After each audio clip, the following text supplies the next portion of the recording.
बच्चों, आपके सामने 100 शब्द प्रति मिनट गति का डिक्टेशन दे रहा हूँ।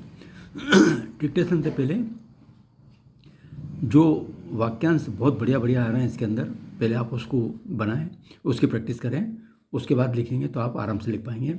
देखें, बहुसंख्यक सांप्रदायिकता, ब से बहुसंख्यक सांप्रदायिकता, बहुसंख्यक सांप्रदायिकता। अल्पसंख्यक सांप्रदायिकता, अल्पसंख्यक सांप्रदायिकता। बहुत ही स्पीड के आउटलाइन है, आराम से बनेगी।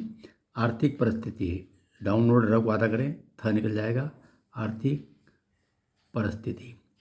सेमिनार का उद्घाटन, सेमिनार का खत्म करो और टन लगा दो, सेमिनार का उद्घाटन। निश्चित रूप से, निश्चित रूप से काट दो। देश के सामने, देश के सामने आप ऐसा ही बना सकते हैं। और देश के सामने, ये सामने है, इसका ये सर्कल लगा के यहाँ लगा दें, देश के सामने आप आराम से लिख सकेंगे। हमेशा के लिए, टीकेच लगाएं, हमेशा के लिए, हमेशा, हमेशा के लिए। समाप्त किया जा सकता है, म बढ़ार कर दे ऐसा लगा के, समाप्त किया जा सकता है। खेत की बात तो यह है कि, खेत को आधा करें, द निकल जाएगा। ब को आधा करें, बात तो यह है कि, खेत की बात तो यह है कि। सांप्रदायिक वैमनस्य, सांप्रदायिक और न की डायरेक्शन में सिया लगा दें, इससे वैमनस्य पढ़ने में आ जाएगा। इस तरीके से सांप्रदायिक वैमनस्य, न भी डायरेक्शन कवर हो जाएगा और सिया भी हो जाएगा। सांप्रदायिक वैमनस्य। सांप्रदायिक सहिष्णुता, डार करके सांप्रदायिक सहिष्णुता, सांप्रदायिक सहिष्णुता। आगे देखें, धर्मनिरपेक्षता के नाम पर, धर्मनिरपेक्षता पर लगा दें, के नाम ओमिट करें, के नाम पर कोई भी हो, के नाम पर करने के लिए पर लगाएं सिर्फ। अत्यंत खेदजनक है, अत्यंत का सब चीज नंबर पर छोटा, ख को आधा कर दें, खेदजनक है, अत्यंत खेदजनक है। दूर किया जाना चाहिए, लाइन को काट के दूर किया जाना चाहिए। सही बात तो यह है कि, सत सही, ब को आधा करें तो यह है कि, सही बात तो यह है कि। तीखी प्रतिक्रिया, तीखी प्रतिक्रिया। इस बात का साक्षी, इस बात का साक्षी, इस बात का साक्षी।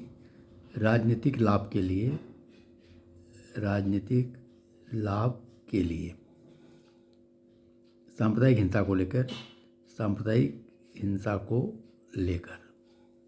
उच्चतम न्यायालय, उच्च को आधा कर दें, उच्च पूरा दें, उच्चतम न्यायालय।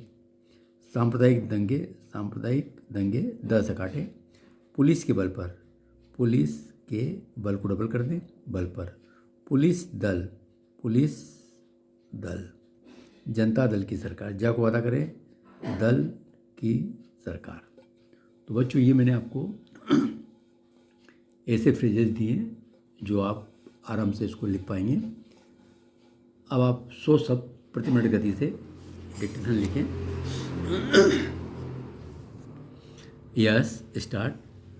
बिहार के राज्यपाल ने बहुसंख्यक सांप्रदायिकता और अल्पसंख्यक सांप्रदायिकता में भेद करते हुए कहा कि बहुसंख्यक सांप्रदायिकता देश के लिए ज़्यादा खतरनाक है और उसे फासीवाद पैदा होता है। उनका यह कहना है कि जब बहुसंख्यक सांप्रदायिक हो जाते हैं तो पूरी व्यवस्था ही गड़बड़ा जाती है और राष्ट्र नष्ट हो जाता है। मुसलमानों की शिक्षा, रोजगार और आर्थिक परिस्थिति विषय पर पटना में आयोजित एक सेमिनार का उद्घाटन करते हुए उन्होंने यह भी कहा कि अल्पसंख्यक सांप्रदायिकता से राष्ट्र को निश्चित रूप से नुकसान पहुंचता है, लेकिन व्यवस्था ठप नहीं होती।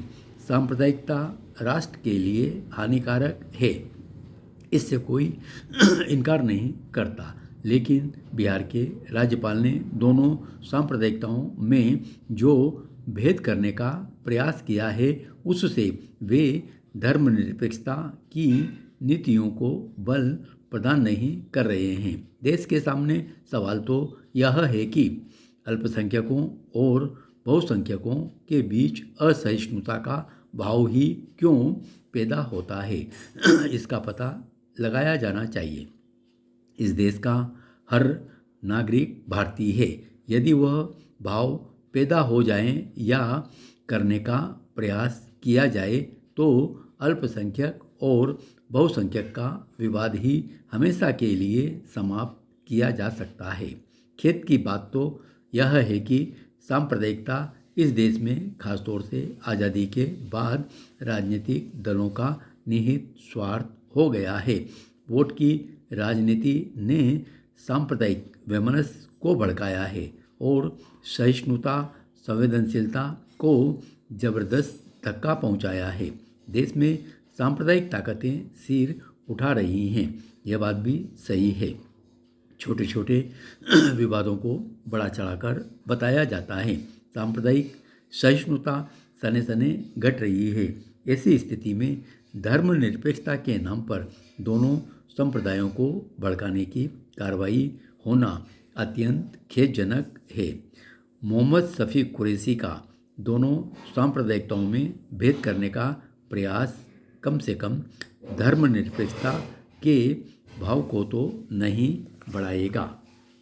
अशिक्षा, बेकारी, गरीबी चाहे अल्पसंख्यकों में हो या बहुसंख्यकों में, उसे दूर किया जाना चाहिए। क्या अल्पसंख्यकों की शिक्षा, बेकारी, गरीबी देश को बहुसंख्यक की अशिक्षा, बेकारी व बेरोजगारी से ज़्यादा खतरनाक है? सही बात तो यह है कि आर्थिक विकास के कार्यों में समता भाव होना चाहिए। बेकारी, गरीबी और अशिक्षा पूरे समाज के लिए अभिशाप है। क्या मोहम्मद शफी कुरैशी यह चाहते हैं कि अल्पसंख्यक ही यदि निश्चित होंगे, शिक्षित होंगे और उनकी गरीबी दूर होगी तो ही देश तरक्की कर पाएगा? देश की व्यवस्था तो सभी वर्गों की समृद्धि पर निर्भर करेगी। बार बार देश को बहुसंख्यकों की सांप्रदायिकता से डराने से देश को क्या लाभ होने वाला है? क्या राजनेता ऐसा नहीं मानते कि किसी वर्ग विशेष के तुष्टीकरण से दूसरे वर्ग में अनावश्यक तीखी प्रतिक्रिया होती है और उसका खामियाजा बहुसंख्यकों और अल्पसंख्यकों को दोनों को उठाना पड़ता है? आज़ादी के बाद का इतिहास इस बात का साक्षी है कि अल्पसंख्यकों में भय पैदा किया गया है। कांग्रेस सहित कुछ राजनीतिक दल अल्पसंख्यकों में यह धारणा पैदा करते रहे हैं कि उनके हितों की सुरक्षा वे ही कर सकते हैं। दूसरी तरफ वे भाजपा सहित कुछ अन्य राजनीतिक दलों को मुसलमानों का दुश्मन बताने में लगे रहते हैं। इन सबके पीछे मुख्यतः तुष्टीकरण व राजनीतिक लाभ उठाने की ही भावना काम करती रही है। तात्कालिक राजनीतिक लाभ के लिए राजनीतिक दल धर्मनिरपेक्षता के नाम पर राष्ट्र का कितना अहित कर रहे हैं, इसका किसी को ध्यान ही नहीं है। इस देश में सबको अभिव्यक्ति की स्वतंत्रता, अपनी इच्छा के अनुसार जीने का अधिकार है। उसके बाद अल्पसंख्यक और बहुसंख्यक का विवाद क्यों पैदा होना चाहिए? अब सीतामढ़ी में हुए सांप्रदायिक हिंसा को लेकर जनता दल चुप है क्योंकि वहाँ जनता दल की सरकार है। जब हमारे राजनीतिक व्यवहार में ऐसा विरोधाभास हो तो इससे न तो धर्मनिरपेक्षता की सेवा हो सकती है और न राष्ट्र में कभी समरसता ही पैदा हो सकती है। इस देश में तो भाषा को भी सांप्रदायिक बनाने की चेष्टा की गई है। उर्दू, जिसे मुसलमान और हिंदू दोनों ही बोलते हैं, लेकिन उर्दू की तरक्की की मांग केवल मुसलमानों के हितों की ही दृष्टि से की जाए, यह अपने आप में सांप्रदायिकता को बढ़ावा देने वाली है। इस साधारण सी बात को तो समझा ही जाना चाहिए। शाहबानो के मुकदमे में उच्चतम न्यायालय के फैसले को कार्यपालिका के स्तर पर विफल करने के लिए धर्मनिरपेक्षता की आड़ ली गई। ऐसी बातों से सांप्रदायिक भावनाएं भड़कती ही हैं और आम लोगों में यह धारणा बल पकड़ती है कि सरकारें अल्पसंख्यकों को खुश करने के लिए सही गलत का ध्यान ही नहीं रखती। केंद्र सरकार ने दंगों की रोकथाम के लिए नया पुलिस दल संगठित किया है, लेकिन सांप्रदायिक दंगों को केवल पुलिस के बल पर नहीं हाँका जा सकता। सरकार को समस्या की तह में जाकर उसके मूल कारण खोजने होंगे। धन्यवाद।